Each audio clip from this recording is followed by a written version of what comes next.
In today's video, we're talking about Tesla's troubling second quarter earnings and whether the long-awaited Robotaxi program can realistically pull the company back on course. After the weakest quarterly numbers Tesla has posted in years, marked by shrinking margins, cooling demand, and mounting investor concern, we'll dive into the data behind the company's autonomous vehicle plans and ask the big question: will the Robotaxi ever become reality? And if so, when? All the sources I used are linked in the description. First, the hard numbers. Tesla pulled in $22.5 billion in revenue for the quarter, squeaking past analysts' trimmed-down expectations, but still logging a bruising 23% year-over-year drop in earnings per share. Operating income slid 42%, landing below the billion-dollar mark for the first time since Model 3 production hell. Nearly half of that income came from selling regulatory credits rather than cars. And, perhaps most alarming for a company that prides itself on its fortress-like balance sheet, cash on hand fell by about $200 million to $36.8 billion. Investors didn't exactly cheer. The stock is off roughly 18% since January. To understand why those margins are compressing, look at the broader EV market. US sales growth has stalled as the federal tax credit phases out, and interest rate-sensitive buyers balk at $50,000 price tags, even after a year of aggressive Tesla discounts. Meanwhile, Chinese makers are storming Europe, with BYD posting triple-digit growth and inching past Mercedes in market share, while Tesla's slice of the pie shrank to 1.6%. Globally, EV sales still jumped 28% in the first half of 2025, but the momentum lives in China and the EU, not in Tesla's backyard.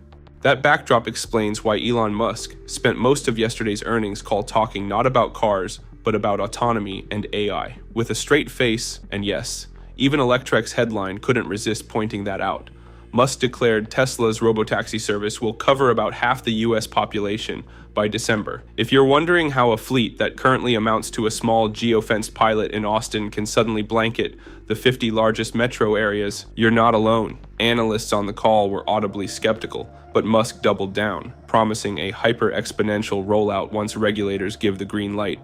Here's the reality check. Right now, Tesla's Robotaxi program uses regular Model Y crossovers with safety operators in the driver's seat and a remote assist desk that can take over when the car gets confused. Even in permissive Texas, those cars are barred from picking up paying passengers because they lack a true driverless testing permit. California, Musk's next big target, confirms Tesla hasn't even filed the paperwork for the 2 additional permits it would need to go driver-free and start charging fares. By comparison, Waymo logged 9 years of test miles and mountains of disengagement data before regulators allowed paid rides in San Francisco. Meanwhile, Waymo quietly expanded to 5 US cities, delivers more than 250,000 paid rides each week, and is building a new factory with Magna in Phoenix to scale its fleet. Cruise may be licking its wounds after last year's San Francisco shutdown, but Amazon-backed Zoox just opened a Las Vegas depot. Against that backdrop, Musk's timeline sounds less like a roadmap and more like an improv sketch. As the Financial Times dryly noted, the global robotaxi market is still digging through high vehicle costs and thin margins, and analysts expect only a handful of well-capitalized players to survive the shakeout. If you're enjoying the video so far, don't forget to hit that like button. It really helps more curious minds, maybe even a few die-hard Tesla short sellers, find this channel. Back to the tech itself. Internally, Tesla pins its hopes on a pure vision, no LiDAR approach it calls full self-driving version 12. On the call, Musk claimed version 12 racked up a 25% jump in subscriptions after its March OTA release. But the company's own safety report tells a cooler story. Miles between crashes with autopilot engaged fell roughly 3% year over year. That's not catastrophic, but it undercuts the safety improves every quarter narrative and gives regulators ammo to keep a human in the loop. Add the red tape. California's DMV demands a graduated 3-permit ladder, testing with a driver, testing without a driver, then full commercial deployment. The CPUC piles on its own rules around passenger service. Tesla today holds only the first rung, and that covers testing, not revenue rides. DMV officials told Reuters last week they have received no applications from Tesla for the higher level permits. Without them, a robotaxi can't legally charge a fare or operate empty on public roads.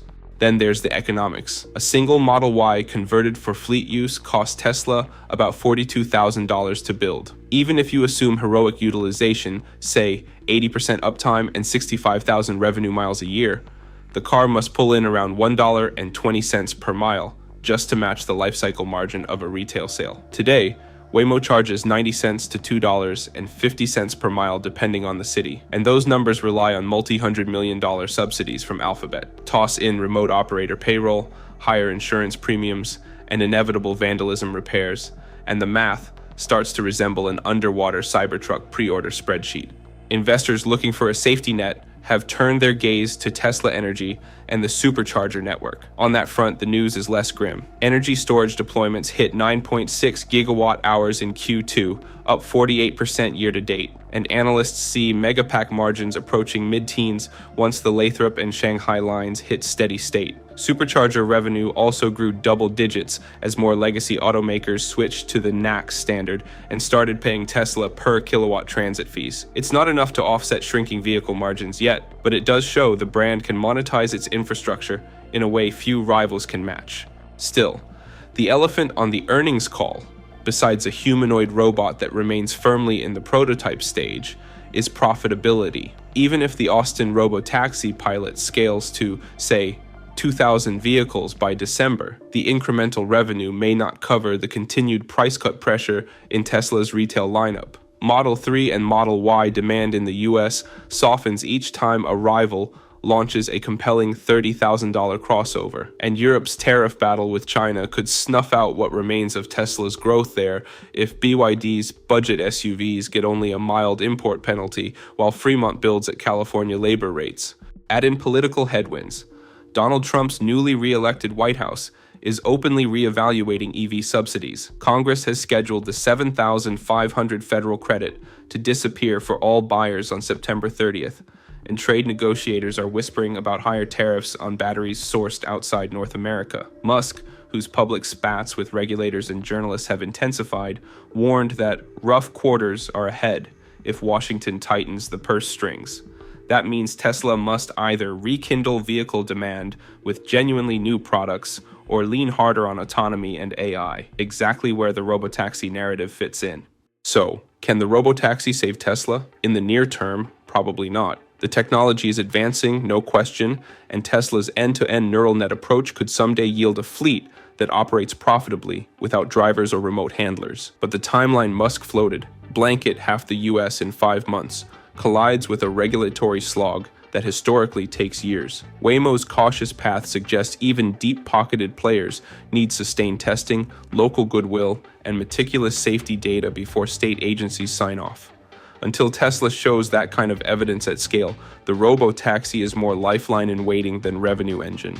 Longer term, if Tesla combines cheaper next-gen vehicles, a profitable energy storage arm, and a supercharger network that morphs into a cash flow machine, then layers on autonomy once it's genuinely driverless, the thesis holds water. But right now, the Robotaxi feels like a Hail Mary pass thrown from midfield. It might land inbounds, but the clock is ticking, and the opposing team's defense looks a lot tougher than it did in 2019.